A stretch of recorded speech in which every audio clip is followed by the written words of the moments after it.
Hello everyone, আজকে আমরা দশম শ্রেণীর বাংলা পাঠ্য বিষয়ের অসুখী একজন এই যে কবিতাটি রয়েছে, যেটি পাবলো নেরুদা রচিত, এই কবিতাটি নিয়ে আলোচনা করব।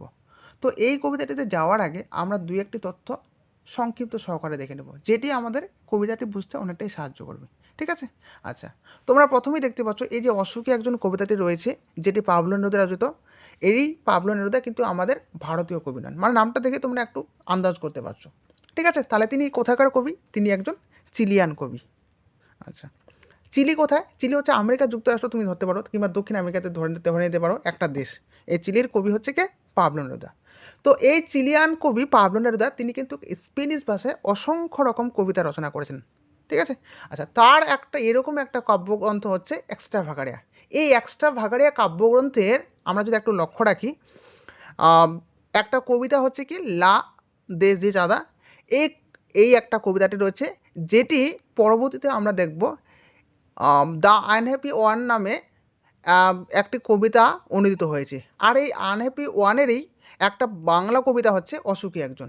তো এই অসুখী একজন এই যে কবিতাটি রয়েছে, তো এইটার আবার তাহলে আমরা স্বাভাবিক কারণে একটা প্রশ্ন উঠতেছে যে এই কবিতাটি কে বাংলায় অনুবাদ করেছেন।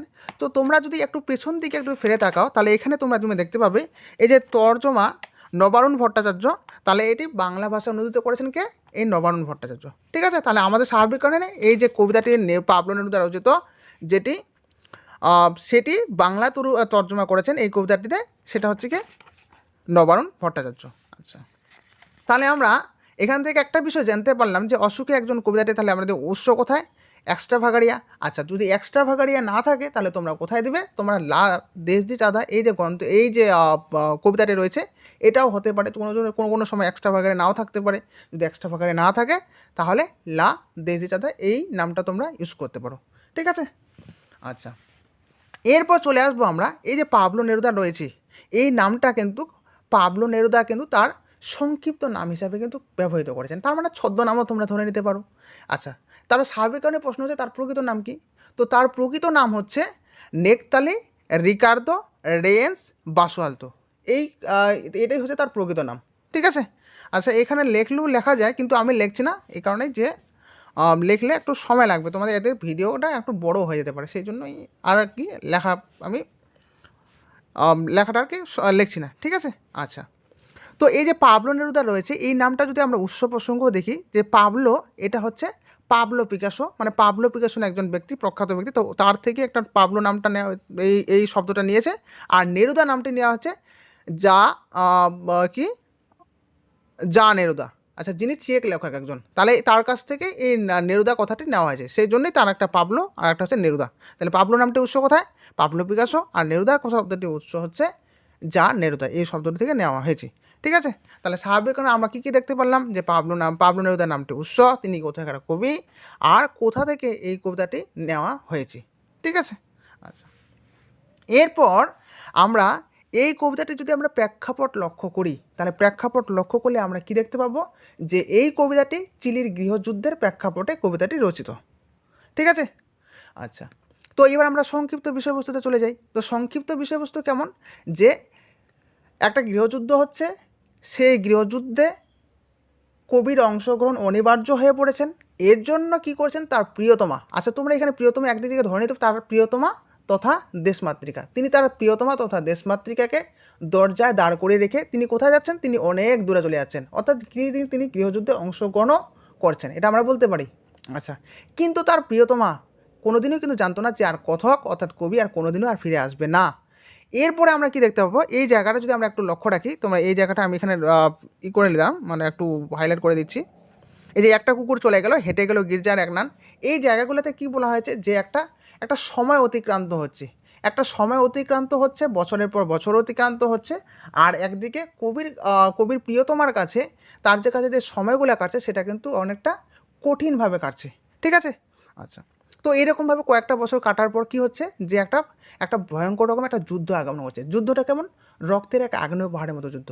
তো যেহেতু একটা রক্তের এক আগ্নেয় পাহাড়ের মতো যুদ্ধ এসেছে, ভয়ঙ্কর যুদ্ধ এসেছে, তাহলে কী হবে?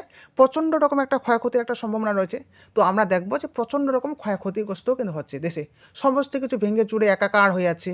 যা কিছু শান্ত হলুদ দেবতারা রয়েছে, কবির ঝুলন্ত বাড়ি, বিছানা, সমস্ত কিছু যেখানে কবি থাকতেন, সেই বাড়ি বারান্দা সমস্ত কিছু কিন্তু একাকার হয়ে যাচ্ছে। আচ্ছা, এরপরে কিন্তু দেখা যাচ্ছে কি যে তার যে প্রিয়তমা সেই মেয়েটিকে যদি তুমি দাঁড় করে রেখেছেন, তার কিন্তু কখনোই কিন্তু মৃত্যু হচ্ছে না, তিনি কিন্তু তাও রয়েছেন। তিনি কার অপেক্ষা? তিনি কবির অপেক্ষা রয়েছেন। তো এর মাধ্যমে কবি দেখাতে চেয়েছেন যে ভালোবাসা তথা মানবতা যতই ভয়ঙ্কর একটা পরিস্থিতির সিচুয়েশন হয়ে যাক না কেন, এগুলো কিন্তু কখনোই নিঃশেষ হয়ে যায় না, অর্থাৎ শেষ হয়ে যায় না, এরা কিন্তু চিরকাল বিরাজমান থাকে। তো এই হচ্ছে কবিতাটি মোটামুটি সংক্ষিপ্ত যদি আমরা বিষয়বস্তু ধরি, এটাই আমরা ধরে নিতে পারি। ঠিক আছে? আচ্ছা, তো এবার আমরা কি করব, এই কবিতাটির লাইন ধরে ধরে একটু আলোচনা করব। ঠিক আছে? তো তোমরা প্রথমেই দেখতে পাচ্ছ এই যে কবিতাটি রয়েছে সেখানে কী দিয়ে শুরু হচ্ছে? আমি তাকে ছেড়ে দিলাম, আমি তাকে ছেড়ে দিলাম। ঠিক আছে? তো আমি বলতে এখানে কাকে কথা বলা হয়েছে? আমি বলতে কবিতার কথক অর্থাৎ কবিকে কবি বলানো হয়েছে। তাকে বলতে কবিতার প্রিয়তমা তথা দেশমাতৃকাকে বলেছেন। তাকে তাহলে স্বাভাবিক এরপরে দেখো কী হচ্ছে না, আমি তাকে তাহলে কবি তার প্রিয়তমা তথা দেশমাতৃকাকে ছেড়ে দিলেন। কোথায় ছেড়ে দিলেন?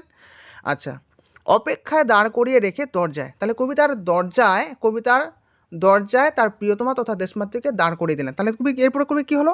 যে আমি চলে গেলাম দূর দূরে। কবি তাহলে কোথায় চলে গেলেন? অনেক দূরে চলে গেলেন। ঠিক আছে? দূর দূরে, তাহলে কবি অনেক দূরে চলে গেলেন। আচ্ছা, এরপরে কী হচ্ছে দেখ, সে জানতো না আমি আর কখনো ফিরে আসবো না। এই লাইনটা তাহলে একটা কোশ্চেন হতে পারে, সে জানতো না, সে তাহলে কার কথা বলা হয়েছে? সে বলতে এখানে কবির প্রিয়তমা তথা দেশমাতৃকার কথা বলা হয়েছে। তাহলে সে কি জানতো না? যে আমি অর্থাৎ কবিতার কথক আর কখনো ফিরে আসবে না। আচ্ছা, এরপরে কি বলা হয়েছে যে একটা কুকুর চলে গেল, হেঁটে গেল গির্জার এক নান। তাহলে এরপর একটা দেখো তোমরা এখানে একটা সময় অতিবাহিত হচ্ছে যেটা তার কথা বলা হয়েছে। তবে একটা কুকুর চলে গেল, হেঁটে গেল গির্জার এক নান। নান কথার অর্থ হচ্ছে কি? একজন খ্রিস্টান সন্ন্যাসিনী। ঠিক আছে? এরপরে কি হচ্ছে? একটার সপ্তাহ আর একটা বছর কেটে গেল, মানে সময়গুলো অতিক্রান্ত হচ্ছে, একটা সপ্তাহের পর একটা বছর কেটে যাচ্ছে। এরপরে কি হচ্ছে? বৃষ্টিতে ধুয়ে দিল আমার পায়ের দাগ। তাহলে কবির আমার বলতে এখানে কবির পায়ের দাগ, তাহলে কবির কী বৃষ্টির দ্বারা কবির পায়ের দাগ ধুয়ে দেওয়া হলো। আচ্ছা, এখানে একটা বিষয় তোমরা খেয়াল রাখতে পারো, এই যে বৃষ্টিতে ধুয়ে দিল আমার পায়ের দাগ, এখানে নতুন পেজ টেস্ট পড়ে অনেক এই লাইনটা দিয়ে একটা কোশ্চেন হতে, তার মানে এই লাইনটা দিয়ে কবি বোঝাতে চাইছেন যে কবির যে তার পুরনো স্মৃতিগুলো, সেই স্মৃতিগুলোকেই একে একে কিন্তু লুপ্ত হতে চলেছে, কারণ অনেক দিন অতিক্রান্ত হতে চলেছে সময়গুলা। আচ্ছা, এরপরে কি হচ্ছে? যে ঘাস জন্মালো রাস্তায় রাস্তায়, মানে সময় যেহেতু অতিক্রান্ত হচ্ছে, তাহলে এই বিষয়গুলো দিয়ে কবি কিন্তু কী করছেন? একটা সময় অতিবাহিত হওয়ার একটা বিষয়টাকে তুলে ধরতে চেয়েছেন। ঠিক আছে? আচ্ছা, তার আর একটা এখানে একটা বিষয় আর একটা প্রসঙ্গ খেয়াল রাখতে পারো, এই যে রয়েছে সে জানতো না আমি আর কখনো ফিরে আসবো না। তাহলে এর পরবর্তীতে কোন ঘটনাগুলো ঘটেছে? তাহলে তোমাদের কিন্তু এখান থেকে তোমাদের মনে রাখতে হবে এই চারটা লাইন। ঠিক আছে? যে একটা কুকুর চলে গেল, হেঁটে গেল গির্জার এক নান, একটা সপ্তাহ আর একটা বছর কেটে গেল, বৃষ্টিতে ধুয়ে দিল কবির পায়ের দাগ, আর ঘাস জন্মানো রাস্তায় রাস্তায়। ঠিক আছে? এরকম একটা কোশ্চেন হতে, সে জানতো না আমি আর কখনো ফিরে আসবো, এর পরবর্তীতে কোন ঘটনা ঘটেছে? তাহলে এই বিষয়গুলো তোমরা উত্থাপন করতে পারবে। ঠিক আছে? আচ্ছা, এরপর আমরা নেক্সট পৃষ্ঠাতে চলে যাবো। এখানে কি বলা হয়েছে দেখো। আচ্ছা,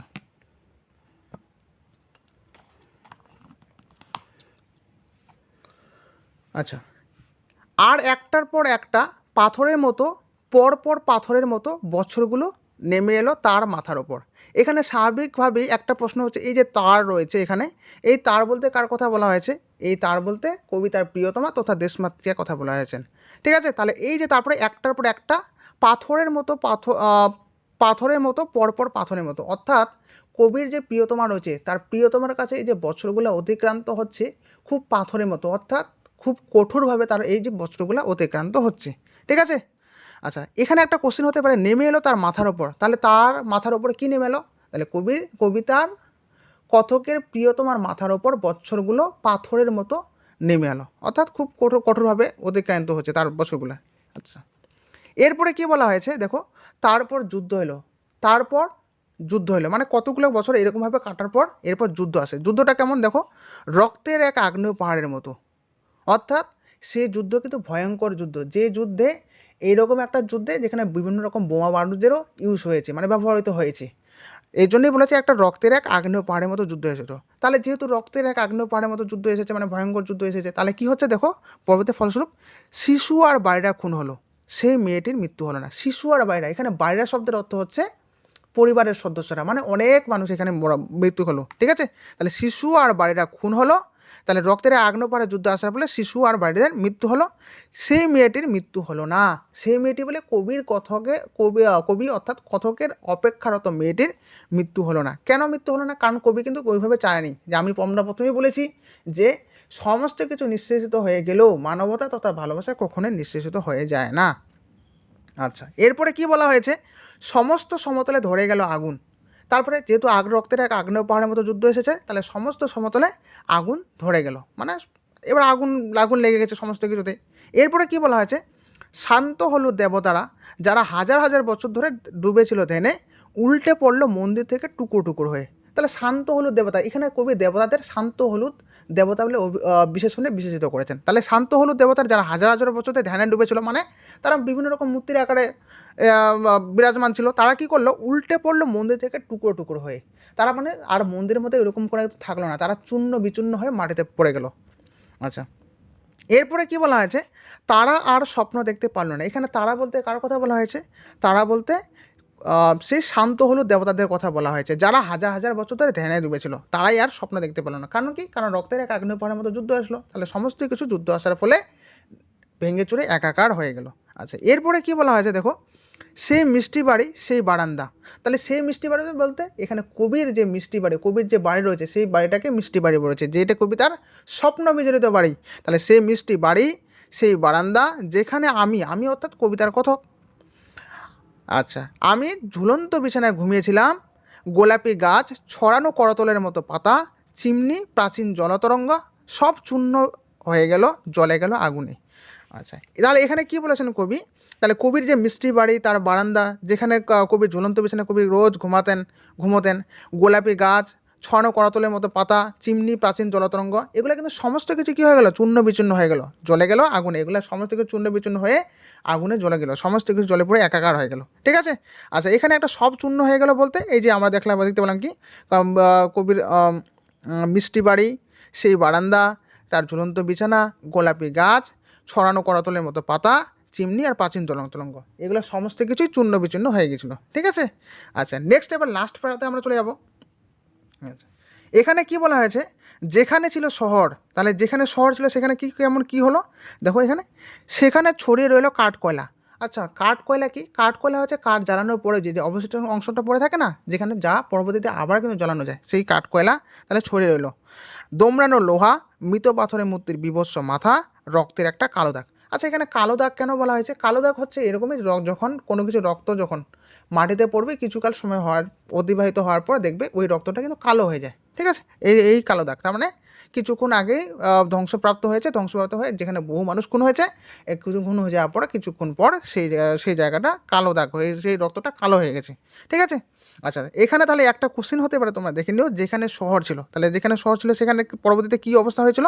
তাহলে যেখানে শহর ছিল সেখানে ছড়িয়ে এলো কাঠকয়লা, ভয়ঙ্কর যুদ্ধ আসার ফলে ছড়িয়ে এলো কাঠকয়লা, দোমড়ানো লোহা, মৃত পাথরের মূর্তির বিভৎস মাথা আর রক্তের একটা কালো দাগ। এরপরে লাস্ট লাইনে কী বলা হয়েছে দেখো, আর সেই মেয়েটি আমার অপেক্ষায়। আর সেই মেয়েটি, এখানে সেই মেয়েটি বলে কবির অপেক্ষারত তার প্রিয়তমা তথা দেশমাতৃকা, তার কিন্তু তখনও কিন্তু তার অপেক্ষা রয়েছে। তার মানে আমরা প্রথমে দেখেছি এইখানে যে কবির যে মেয়েটির মৃত্যু হয়নি, তাহলে এখানেও কবি আবার বলেছেন সেই অপেক্ষারত মেয়েটি, কবি কিন্তু অপেক্ষায় রয়েছেন, সেই মেয়েটির মৃত্যু হয়নি। এইভাবে কবিতাটি একটা শেষ হয়েছে। ঠিক আছে? আচ্ছা, তোমার যদি কোনো জায়গায় বুঝতে অসুবিধা থাকে কমেন্টে জানিও, পরবর্তীতে আমরা সেটা সংশোধন করার চেষ্টা করব। ঠিক আছে? আজ তাহলে এই পর্যন্তই। সবাই ভালো থাকবে, সুস্থ থাকবে। Thank you.